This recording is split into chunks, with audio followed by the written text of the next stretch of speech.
Innal hamdalillah nahmaduhu wa nasta'inuhu wa nastaghfiruh wa na'udzu billahi min shururi anfusina wa sayyiati a'malina may yahdihillahu fala mudilla lahu wa may yudlilhu fala hadiyalah. Asyhadu an la ilaha illallah wahdahu la syarikalah wa anna Muhammadan abduhu wa rasuluhu alladzi la nabiyya ba'dahu amma ba'd. Iman rahimakumullah, setelah Allah Subhanahu wa taala memberikan kemukjizatannya, membuktikan makarnya di atas makar manusia, terutama Bani Israel, yaitu dengan mengangkat Nabi Isa, membersihkannya dan kemudian menjaga di sisinya, maka terbelahlah orang-orang pengikut Nabi Isa itu menjadi orang yang kafir terhadap Nabi Isa dan menyangka bahwa yang disalib itu adalah Nabi Isa, bahkan mencintainya secara berlebihan dengan mengatakan bahwa Nabi Isa itu adalah ilah, sebagai Tuhan atau anak Tuhan.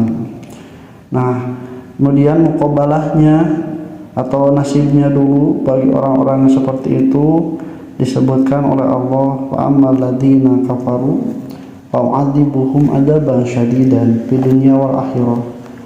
Mereka orang-orang yang kafir terhadap Nabi Isa, kafir dalam artian mengurangi, yaitu tidak mempercayai kerasulan Nabi Isa, atau kafir dalam artian melebihi status Nabi Isa sebagai hamba Allah dan Rasulnya, dianggap sebagai Tuhan atau anak Tuhan. Nah, fa'u'adzibuhum adzaban syadidan, maka aku akan menyiksa mereka dengan siksaan yang perih, dengan siksaan yang berat di dunia dan akhirat. Dalam tafsir dikatakan siksaan mereka itu ternyata mereka saling bunuh, saling tawan, terjadi perang saudara di antara mereka, dan berbagai konflik yang menyebabkan kepada kemiskinan, kehinaan, dan dijadikan sebagai bahan rebutan oleh orang-orang yang lebih kuat seperti orang Romawi dan Yunani.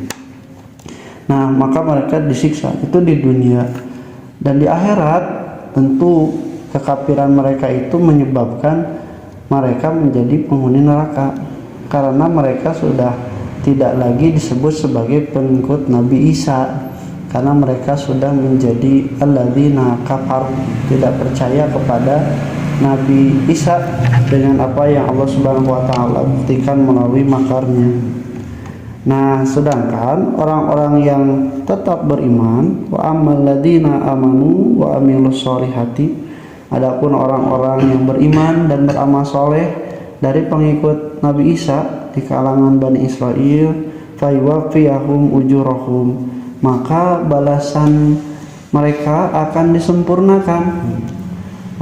Maka mereka akan sempurnakan balasannya, wallahu la yuhibbul zalimin, dan Allah tidak menyukai orang-orang yang zalim. Nah, ikhwati iman rahimakumullah, kalau kita memakai kacamata duniawi, terkadang orang-orang yang beriman itu kondisinya tidak lebih baik, bahkan banyak yang lebih kurang dibandingkan dengan orang-orang yang kafir. Di nubalan harte biasanya zaman kafir. Ada yang mengatakan bahwa orang kafir tidak dibatasi oleh haram, tidak dibatasi oleh subhatnya, sehingga mereka lebih mudah dan tolak ukur keinginan mereka untuk duniawi. Nah, sedangkan orang beriman itu dia terjaga, tidak boleh melakukan sekehendaknya, dan fokusnya memang bukan ke sana, bukan memperbanyak harta dan menyenangkan kesenangan duniawi, tapi yang mereka kejar adalah akhirat. Tetapi ini tidak menafikan bahwa kenikmatan dunia pun juga tidak didapatkan oleh orang-orang beriman, hanya tolak ukurnya yang berbeda. Ya, contohnya lamun jalma aya anu ngagoler dina kasur hargana 20 juta, tapi guling gasahan teu tibra, nepikeun ka insomnia gitunya, tidak bisa tidur. Nah, tapi aya anu ngagoler dina samak kerek, dina tembok ngagoler kerek nikmat gitunya. aya oge jalma anu tuangna teh dengan saya malahan mah kokina ge boga sorangan di imah tapi teu nikmat malahan malah bari pantrang. Tapi nu hiji waktu mah jalma jeung uyah jeung jahe jeung cikur katanya nikmat tuangna cecerebekan. Jadi tolak ukurnya sebenarnya apa sih kenikmatan duniawi itu? Kalau misalnya material saja tidak menjamin nikmat di dunianya.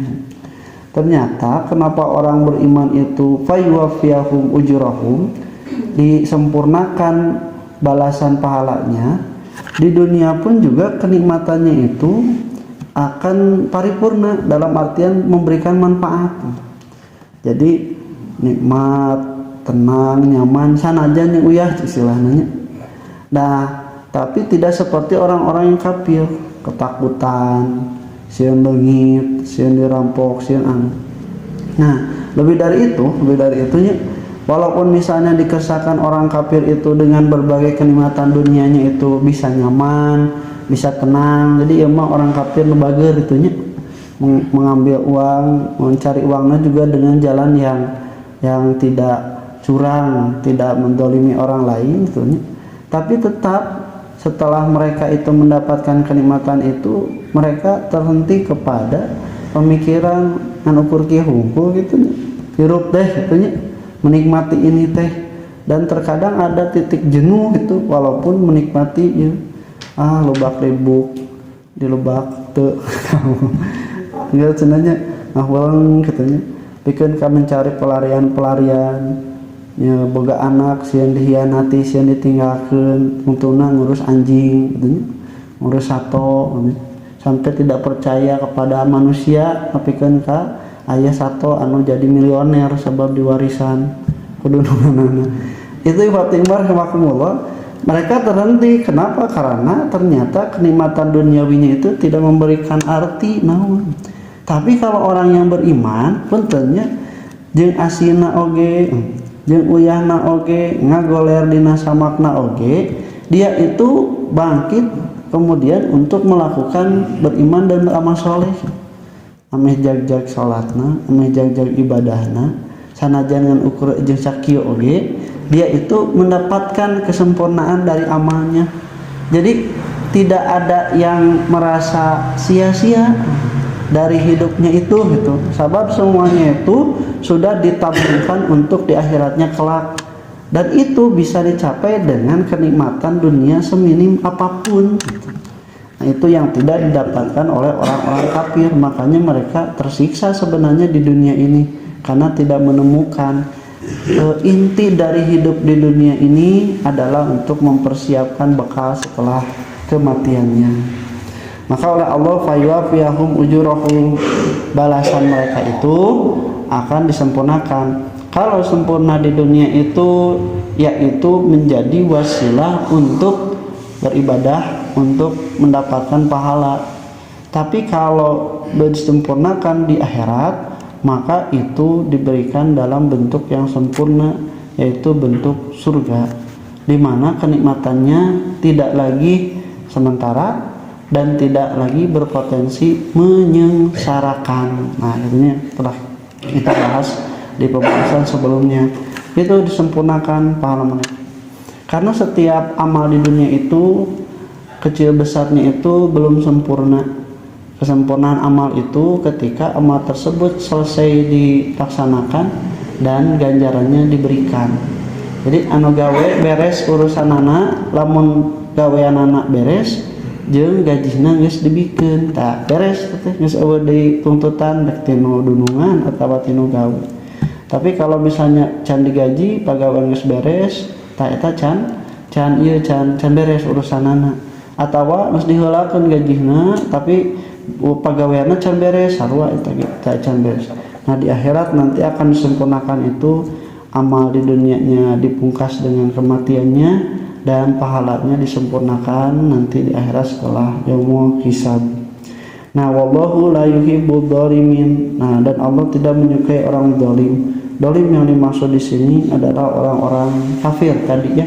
Orang kafir yang menempatkan Nabi Isa lebih dari seharusnya, atau yang menempatkan Nabi Isa kurang dari seharusnya. Qul qouli hadza wa astaghfirullah li wa lakum. Assalamualaikum warahmatullahi wabarakatuh.